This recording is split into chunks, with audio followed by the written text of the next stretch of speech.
I had the opportunity to go and tour RBH Sound's new facility.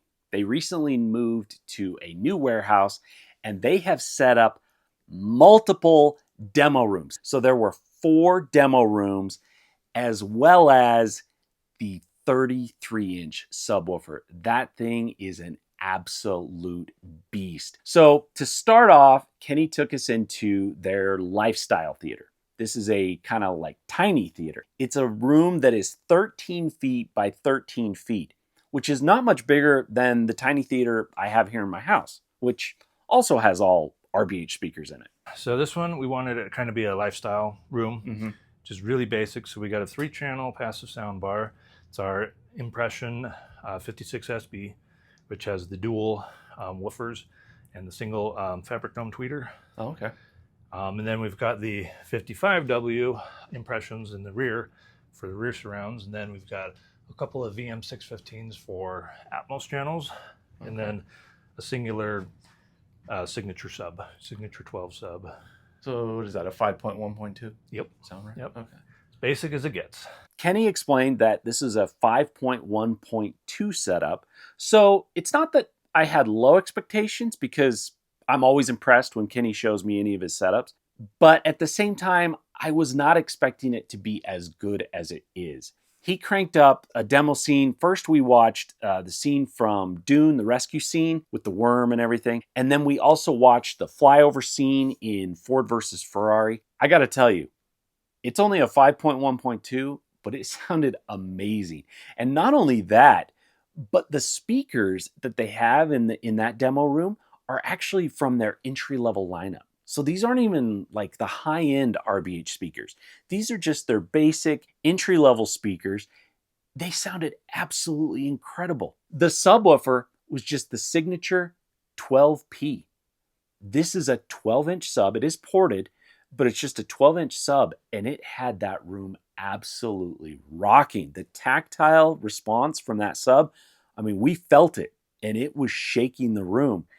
And then to top it all off, they had all of this being driven by just a Marantz 7010 receiver. So no separates, no external amplifiers, it's just a basic Marantz receiver. It was super impressive. I know the home theater hobby can be super expensive. It really is. Like, the gear for home theater is a lot of money. But there are options out there to get really good performance without spending a ton of money. And I saw it absolutely in that room, where for relatively not a lot of money, you get a ton of performance. And then up next, we moved on to the first 2-channel listening room, which has the RBH Obelisk towers in it. And each tower has 2 8-inch subwoofers. They call them subwoofers because they handle the low extension frequencies. But I mean, 8 inches, like, that's not that big of a subwoofer, right? But there are 2 of them. But still, I was absolutely shocked at how much tactile response they get out of those 2 towers. There was no subwoofer. It was a true 2-channel setup. We were sitting there pretty far back. I mean, we weren't like right up against the speakers. We're back a ways, and it was shaking the room from those 2 towers. Those speakers, they built them as part of the RBH 50th anniversary lineup. And so these are new speakers to RBH. Just beautiful. They're gorgeous. And their performance is just on another level. Super impressed. And then we went to the other 2-channel setup, where they had multiple sets of speakers set up so you could switch very quickly between them. And the first ones we listened to were actually some vintage speakers. They're RBH speakers from decades ago, the 1261s. And a customer had traded them in for some newer speakers, and then they took in this old pair and then rebuilt them. So completely rebuilt, refurbished, and they sounded awesome. And then we switched over to the unrivaled 6500 PX speakers. They're white, black, absolutely gorgeous. They sounded so good. The clarity, we listened to a few demo tracks, and just hearing just the broad range of frequencies and how well they handled the entire spectrum. Just so beautiful. Now, I know you guys know I'm a home theater guy. right? Like I love home theater. That's my main thing. But anytime I listen to one of these 2-channel setups from Kenny, or he's got these RBH speakers set up, I start to kind of get it. Like I'm like, okay, I can see where these audio files are coming from, why they love these 2-channel setups so much. To get that level of performance out of just 2 speakers, I mean, what's not to love? It is just a ton of fun. I could have sat there for hours in those 2 rooms with the 2-channel setups and just listen to music just endlessly. I mean, it was that much fun. It was so enjoyable. They had couches set up, just sitting back and just enjoying the sound from those setups was just awesome. And they also have a room, Kenny called it like the museum. It's where they have some pieces set up that aren't really set up to be able to listen to them, but you can look at them. And interestingly, they have the actual speakers, not just the same model, but the actual speakers that Gene Della Sala used to have in his theater. And so I got to see those. I'd seen them obviously in Gene's videos. They look very cool. And then I got to see them in person, and they actually look even cooler in person. It would have been cool to hear them, but I can imagine that they definitely sound very, very good. But that was cool to see those. And then we got to see the subwoofer. This subwoofer is absolutely insane. It has a 33-inch driver. Now they do have it bi-amped because it actually has dual voice coils. And so each voice coil is getting 6,000 watts of power for a total of 12,000 watts of power driving this 33-inch driver. This sub is absolutely nuts. They fill it with sand inside cavities inside of the cabinet. And when the sand is in there, it weighs just under 1,000 pounds. This sub is absolutely bonkers. It is absolutely crazy. And we were standing there in a massive warehouse. So there was no chance of pressurizing this room. And still, my pant legs were just shaking from the sound pressure that was coming off of that sub. And I love the fact that they paired the sub with their basic entry-level bookshelf speakers. These just are 5 1/4 drivers with a fabric dome tweeter. It was funny to see those speakers paired with that sub, but the sound was awesome. And then we were all standing there amazed at how well this thing's performing. And then Shane informs us, oh, actually, it doesn't have any sand in it right now, which the sand does a few things. First of all, it helps absorb all of that energy, because if the coils are really moving, it will start to rock back and forth. The sub is as heavy as it is, it will start to rock back and forth.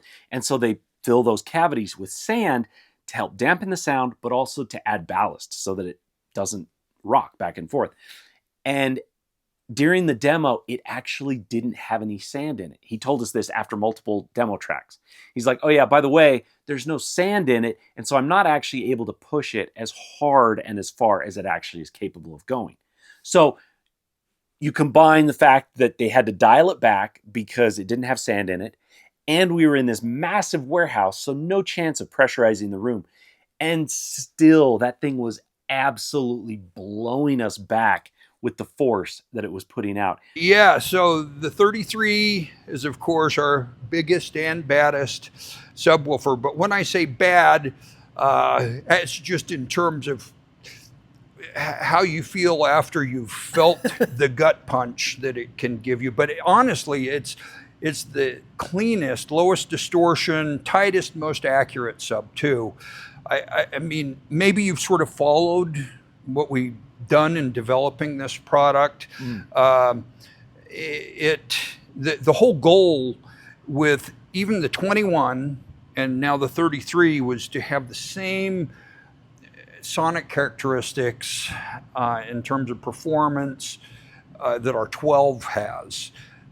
Yes, this actually plays a little lower, has a lower resonant frequency, the driver itself, and it has a lot more output. But if you were to scale it and look at the parameters are very, very similar between all of our subwoofers, actually, in terms of the driver parameters, the teal small parameters. So, and that's somewhat unique. A lot of times the bigger you go, the sloppier things get, and Yeah. the less accurate things get. In fact, that's pretty much a pretty good general rule as to how most bigger subs sound. But we weren't going to live with it. I wasn't going to live with that. It's like, if we're going to do a big sub, it's got to sound as good, if not better, Yeah. in some ways, than our smaller driver subwoofers, you know. So that was really the goal behind this. Of course, the enclosure is taken to the nth degree. This is high density fiberboard, inch and a half thick all the way around. And then there are chambers where we have our granular acoustic damping substrate, these panels that come off. And this is where the granular acoustic damping substrate goes. It's about that much of a chamber. It's all the way down and all the way to the front. And so we've loaded this with, I want to say, I think we put in now 300 pounds of sand. Wow. It's an acoustic type of special, we call it, again, granular acoustic damping, or GADS, our GADS system. But it's essentially a type of non-silica sand that has a specific size of granule that allows for air to remain in there.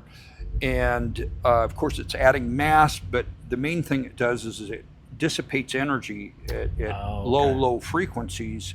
And so it actually vibrates those grains of substrate and produces heat. So the energy in the enclosure is effectively dissipated to be able to give the full output capability of the driver into the infrasonic range. So, 3 dB down point is literally 8 hertz, and so, and of course, once you put it in a room, you're looking at, 3-4 hertz, usually extension in a room, I have actually tested our 21. It was the dual 21 in our other building, in our other theater room, and just to see how much output, what the frequency response measurements were. And it was essentially sort of on par with that 4 or 5 hertz, 3 dB down point in the room. And if you're pushing, say, 100 dB at those frequencies, that may not sound very loud compared to, 120, 130, whatever. But at infrasonic frequencies, it starts, your body starts to be affected. That sub, when it goes into its final destination, it is going to be absolutely nuts. At one point during the demo, Kenny walked up to me and he's like, I'm a little nervous about this thing going into a room. And so I asked him, I said, well, the customer that you're sending it to, what size is the room that he's going to put it in? And he told me the dimensions. That room is not much larger than my room that I'm in right now. His room is about a foot wider, maybe a foot deeper, and then about a foot and a half taller. And that's all it is, the bigger than what I have here. I cannot imagine having that 33-inch sub in this room. It could potentially damage my house foundation. I hope whatever this customer has, wherever he is, I hope he has a well-built house and a well-built foundation, because he's going to need it. Because that sub is going to rock that entire house. This sub is silly. It is beyond crazy.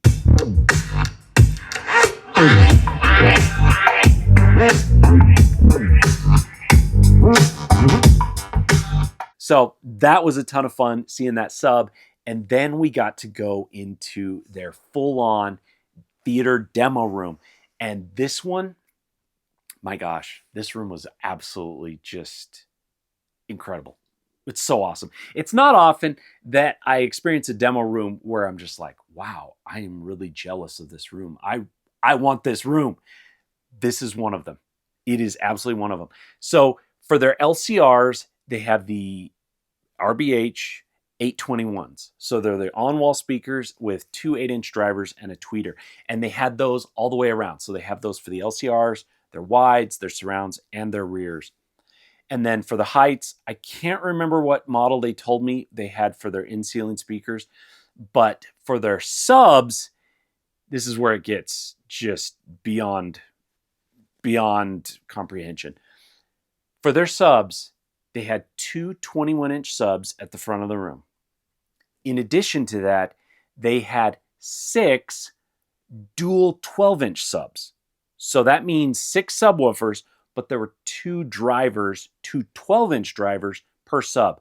So that is a total of 12 12-inch subs at the front of the room. So 2 21s, 12 12s. And then at the back of the room, they had 4 more 12-inch subs. And they used those at the back of the room to implement waveforming because they have a Trinnov Altitude 32. And so they've got waveforming enabled. And so the 4 rear subs help absorb those waves from that wall of subwoofers at the front of the room. And it absolutely was incredible. Like, we sat back and Shane showed us the demo clip from Master and Commander when the ships are firing at each other and the cannons are exploding. And it was just like gut punch after gut punch after gut punch, just right in the chest coming off of those subs. It was absolutely crazy. This room is something else. If you are ever in Utah, because RBH is in just north of Salt Lake in Utah, if you're ever in Utah, hit them up and see if they can show you their demo rooms. I highly recommend it. It was a ton of fun. There were actually other people there that were getting demos as well while I was getting my demos. And so they show people around. I mean, obviously you'd want to probably call ahead of time and give them a heads up that you're on your way, set up a time that works for them. But they have these demo rooms set up and you can try out RBH speakers and hear them for yourself. It was so much fun. Thank you to RBH. I really enjoyed it. And as always, thanks for watching.